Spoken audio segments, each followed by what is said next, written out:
Dahulu kala, saat Bani Umayyah masih berkuasa dan Damaskus belum berubah menjadi tempat wisata sejarah, seorang bocah dari kalangan ningrat Romawi tertangkap oleh pasukan Muslim. Anak ini bukan anak biasa, wajahnya cakep luar biasa, model katalog majalah kelinci. Postur tubuhnya seperti bahatan dewa-dewa Yunani. Kalau ada TikTok waktu itu, followernya pasti lebih banyak daripada Atta Halilintar. Anak ini dibawa ke Darussalam, pusat pemerintahan Islam, lalu dihadiahkan kepada khalifah sendiri, yang menurut sebagian sumber adalah Abdul Malik bin Marwan. Si khalifah, entah karena tersentuh atau karena terpesona, langsung memberinya nama baru, penuh optimisme spiritual, Bashir, yang artinya si pembawa kabar gembira. Tak tanggung-tanggung, Bashir langsung dikirim ke Kutab, sekolah dasar model zaman itu, di mana anak-anak belajar menulis, membaca, menghafal Al-Quran, dan sesekali jadi sasaran tongkat guru kalau lupa tasdid. Hasilnya luar biasa. Ia belajar menulis dan membaca Al-Quran. Ia menukil syair Arab seperti penyair sejati. Ia mempelajari ilmu logika. Bisa jadi dia debat sama Aristoteles kalau hidup sejaman. Ia rajin mencari hadis, mungkin sempat menjadi murid Sufyan Ats-Tsauri. Bahkan ia sempat haji ke Mekah, sampai nangis di Arafah, dan mungkin bawa oleh-oleh air zam-zam saat pulang. Tapi, seperti biasa, hidup manusia tak akan lengkap tanpa satu makhluk bernama setan. Si setan sang pakar propaganda mendekat dan berbisik di hati Bashir. Wahai Bashir, bukankah kau dulu adalah anak Romawi? Bukankah leluhurmu beragama Kristen? Bukankah lonceng gereja lebih merdu dari adzan? Dan ya, jebakan nostalgia pun berhasil. Bashir murtad. Ia kabur dari wilayah Islam, kembali ke negeri Romawi. Tapi jangan salah, ini bukan sekedar pelarian. Ini adalah comeback penuh gaya. Di sana, ia disambut seperti aktor yang baru saja menang Oscar. Raja tirani yang disebut dalam teks sebagai Al-Malik Al-Taghiyah. Raja bengis yang kemungkinan besar adalah Yustianus II. Kaisar terakhir dari dinasti Heraklian menemuinya langsung, bertanya, "Kau ini siapa? Kau dari mana asalmu? Apa yang membuatmu masuk Kristen?" Bashir pun menjawab dengan penuh semangat spiritual yang baru diinstal, menceritakan perjalanannya dan betapa ia tertarik kembali ke agama lamanya, agama nenek moyangnya. Raja pun terpesona, mungkin karena ceritanya, atau mungkin saja karena dagunya yang lancip dan pipinya yang tembem. Akhirnya ia diangkat menjadi patriark, bangsawan tinggi dalam jajaran elit Romawi Kristen. Dikasih tanah luas, mungkin juga istana, dan tentu saja pelayan-pelayan lokal yang menyebutnya Tuan Bashir. Saking terkenalnya, desa-desa yang dulu dikasih ke Bashir sampai sekarang masih disebut dengan Kuro Bashir atau Kampung Bashir. Tapi cerita belum usai, Tuhan selalu punya twist. Beberapa waktu kemudian, dalam sebuah kejadian, 30 orang muslim ditawan dan dibawa ke hadapan Bashir, mantan muslim yang kini menjadi tokoh gereja kelas kakap. Bashir pun mulai sesi tanya jawab, model KTP spiritual, satu persatu. Apa agamamu? Kenapa kamu masih Islam? Apakah kamu masih yakin bahwa Tuhan itu satu? Dan semua menjawab. Sampai akhirnya tiba giliran satu orang tua. Bukan tua biasa, tapi syekh dari Damaskus. Namanya Syekh Wasil. Wajahnya tenang, matanya jernih, kumisnya tidak goyang meski angin politik bertiup kencang. Bashir bertanya, "Ya Syekh, kenapa engkau tak menjawab pertanyaanku?" Wasil menatap sebentar, lalu berkata pelan, seperti pisau yang diselipkan di antara kata-kata, "Hari ini, aku tidak akan menjawab pertanyaanmu." Boom, mic drop, jatuh hening. Seluruh ruangan terasa beku, bahkan para penjaga pun mengerutkan dahi, antara bingung dan kagum. Bashir masih mencoba menjaga wibawa. "Baiklah kalau begitu, besok aku akan bertanya lagi, siapkan jawabanmu." Lalu ia menyuruh syekh itu dibawa pergi. Esok harinya, setelah sarapan roti pipi dan ego yang makin mengembang, Bashir memanggil Syekh ke ruangan istananya. Kali ini suasananya lebih formal. Ada karpet, hupa, dan Bashir duduk dengan gaya seperti baru menang debat di Twitter. Begitu Syekh masuk, Bashir langsung membuka orasi. "Alhamdulillah, segala puji bagi Tuhan yang sudah ada sebelum segala sesuatu ada, yang menciptakan 7 langit tanpa butuh kuli bangunan dari makhluknya. Tapi yang aku bingung kalian wahai orang Arab, kok bisa-bisanya bilang sesungguhnya perumpamaan Isa seperti Adam diciptakan dari tanah, lalu dibilang jadi dia Sepertinya Bashir mengutip dari surat Ali Imran ayat 59. Bashir selesai ngomong, nunggu tepuk tangan, namun yang hadir hanyalah keheningan. Syekh diam, kalem, kayak orang yang tahu jawabannya tapi lagi nahan tawa. Bashir bingung, loh kok masih gak jawab? Gimana sih ini Syekh? Syekh menatap santai, lalu jawab, gimana ya? Kalau aku jawab sesuai keseleramu, bisa-bisa Tuhanku murka dan imanku ambiar. Tapi kalau aku jawab jujur dan menyakitin telingamu, aku bisa pulang tinggal lama. Jadi gimana bos? Kasih aman dulu dong. Janjiin aku atas nama Tuhan, yang janjinya lebih kuat daripada kontrak kerja pegawai kerajaan, bahwa kau gak bakalan, bahwa kau gak bakal nyelakain aku, gak bakal nipu aku, dan yang paling penting, kalau denger kebenaran, kau harus siap nurut. Oke? Bashir merasa masih bisa menang gaya. Baik, atas nama Tuhan, janji full version. Gak akan ku ganggu, gak akan ku akali. Dan kalau aku dengar yang benar, aku taat. Puas?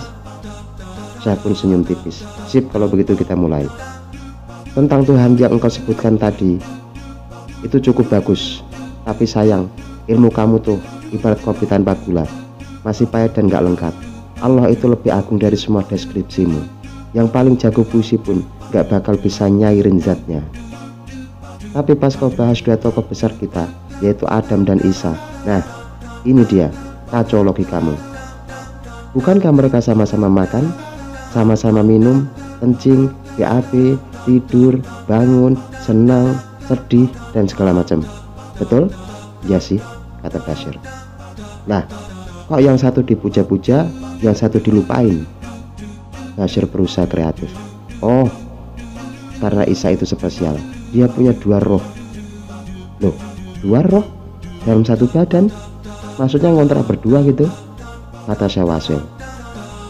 Bashir makin yakin kayak dosen ngarang soal ujian.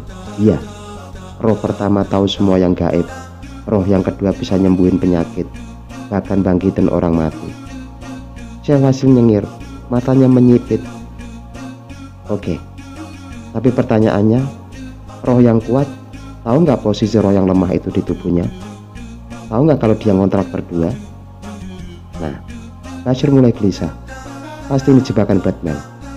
Aduh, ini pertanyaan jebakan ya. Kalau aku jawab nggak tahu, pasti kau bakal bilang, gimana mau tahu isi samudra kalau isi badan sendiri aja nggak ngerti. Tapi kalau aku bilang tahu, pasti kau bakal bilang, kalau tahu, kenapa nggak bisa bantu roh yang satu dari kencing, capek-capek, nangis, dan segala macam? Syekh Wasil pun nyaut, nah itu tahu. Kemudian Syekh Wasil melanjutkan, ini, aku mau tanya, kalian nyembah salib itu karena Isa disalib di atasnya, bukan? Bashir setengah yakin menjawab, iya. Dia disalib dengan senyum rela atau sambil geram terpaksa? Bashir tahu ini sudah masuk jurang logika. Aduh, ini pertanyaannya mirip sama saudaranya tadi. Kalau aku bilang dia rela, kau pasti bakal bilang ya udah dong. Ngapain marah-marah sama Yudas dan Pilatus? Dia dapat apa yang dia mau kan? Tapi kalau aku bilang dia nggak rela, kau pasti nyentil. Terus ngapain nyembah yang bahkan nggak bisa nyelamatin dirinya sendiri dari dipaku? Nah itu tahu, Syekh Wasil. Kemudian Syekh melempar pertanyaan maut pada Bashir. Demi Allah, jawab jujur, sejujur mungkin. Isa itu makan, minum, BAB, sholat, tidur? Bashir pasrah, iya. Nah, sholat dan puasanya buat siapa dong? Bashir menjawab, tentu buat Tuhan dong. Syekh mengangguk. Sip, betul. Nah sekarang pertanyaannya, kalau dia nyembah Tuhan, terus kalian nyembah dia, bukannya kalian muter kayak kipas angin? Akhirnya, karena sudah kehabisan jawaban, Bashir pun bilang, demi Tuhan yang bisa ngasih rugi dan untung, kamu itu nggak cocok jadi Nasrani. Jelas kamu ini orang yang ngerti debat, tapi aku bukan tukang debat. Aku ini orang lapangan, punya aku pedang. Daripada aku nyakitin kamu dengan pedangku, mending besok datang lagi. Besok akan aku datangkan orang yang bisa bikin kamu malu habis-habisan. Lalu Bashir pun menyuruh Syekh kembali ke tahanan, mungkin sambil mikir keras, ngapain tadi nggak bawa contek.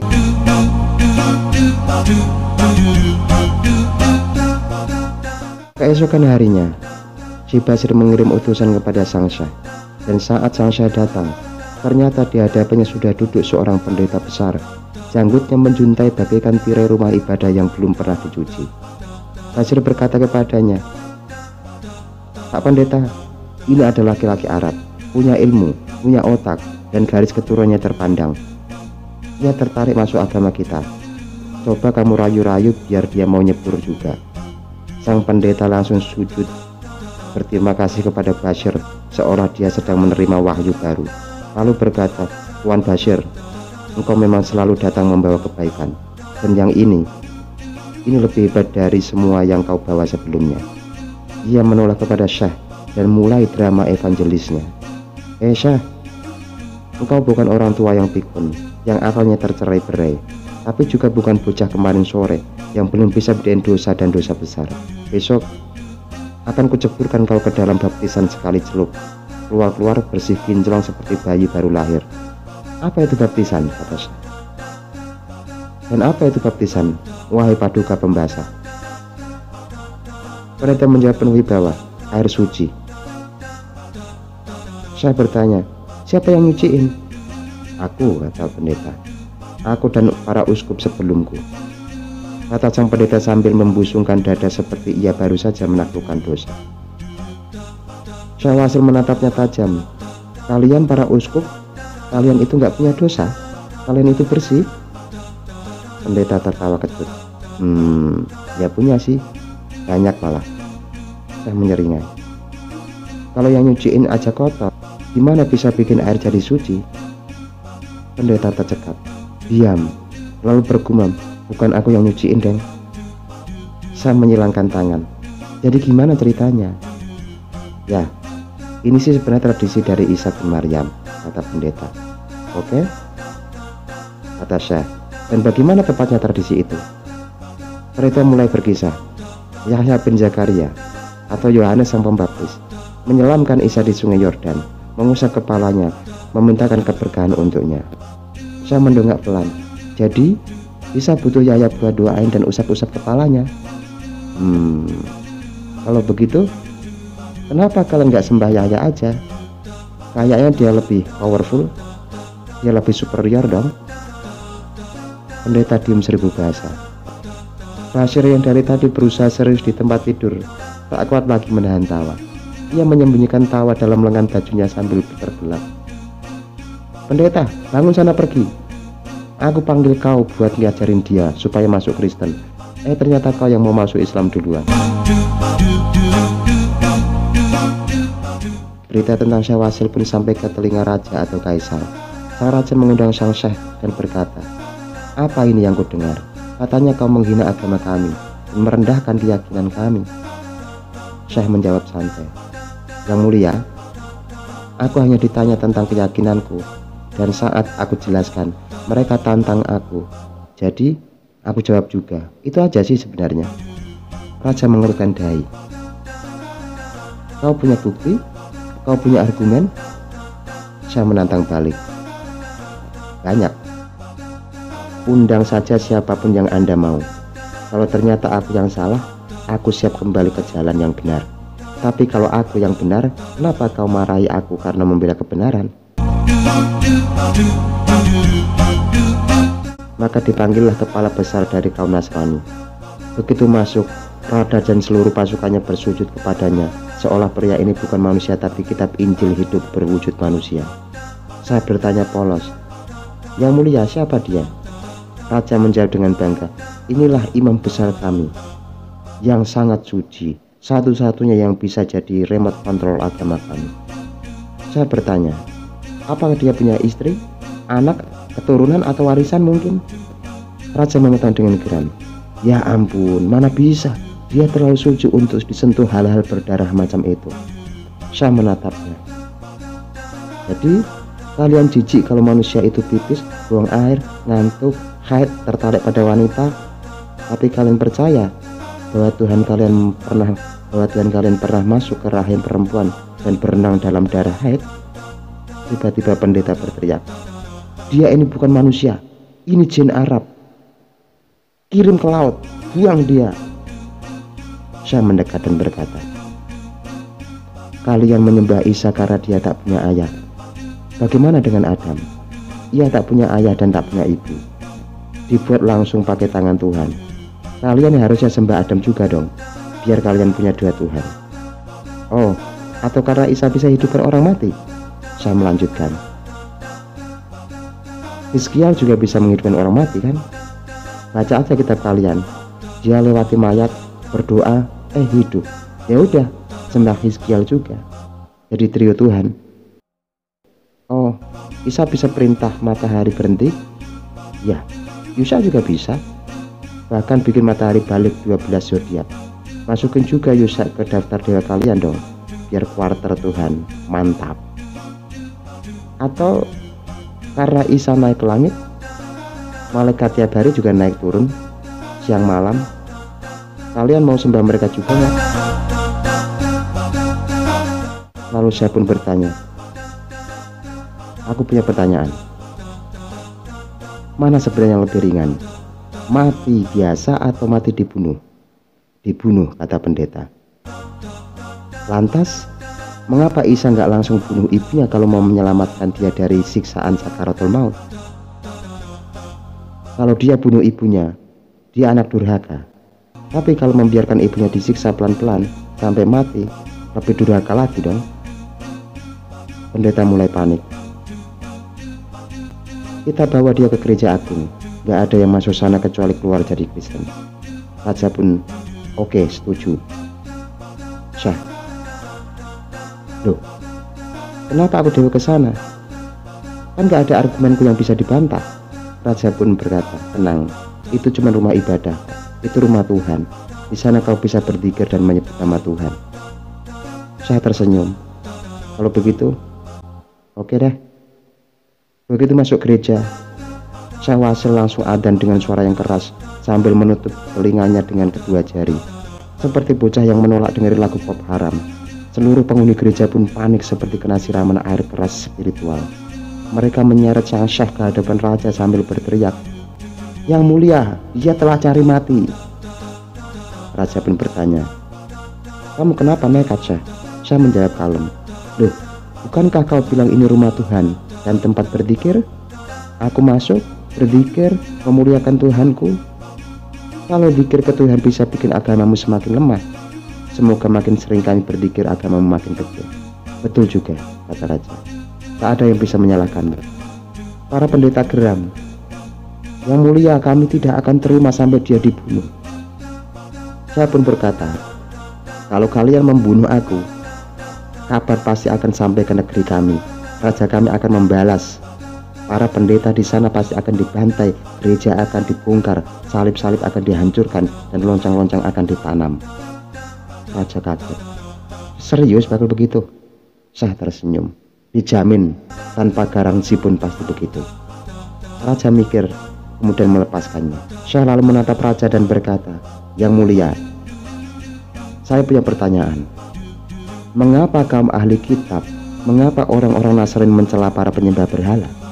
Raja menjawab, "Karena mereka menyembah patung buatan tangan mereka sendiri."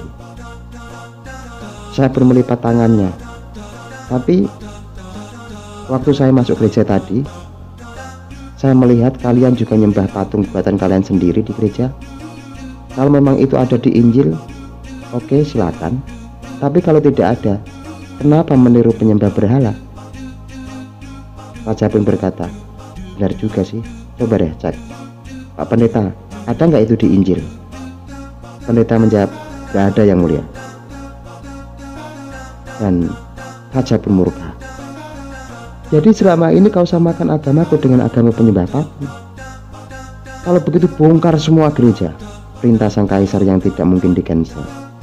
Mereka pun membongkar gereja sambil menangis terseduh. Pendeta histeris terakhir kalinya. "Dia bukan manusia, ini aki-aki setan dari laut. Kalau saja darahnya jatuh di negeri ini setetes pun, tamat sudah agama kita." Lalu mereka pun mengusir Syekh keluar negeri, dijaga pasukan khusus agar tak jatuh darahnya. Sang raja pun mulai membersihkan negeri dari para pendeta, uskup dan tokoh-tokoh gereja pun ditangkap, dihukum, dan banyak yang kemudian lari ke Syam, ke Suriah, ke pemerintahan Muslim karena takut dibunuh oleh kaisar.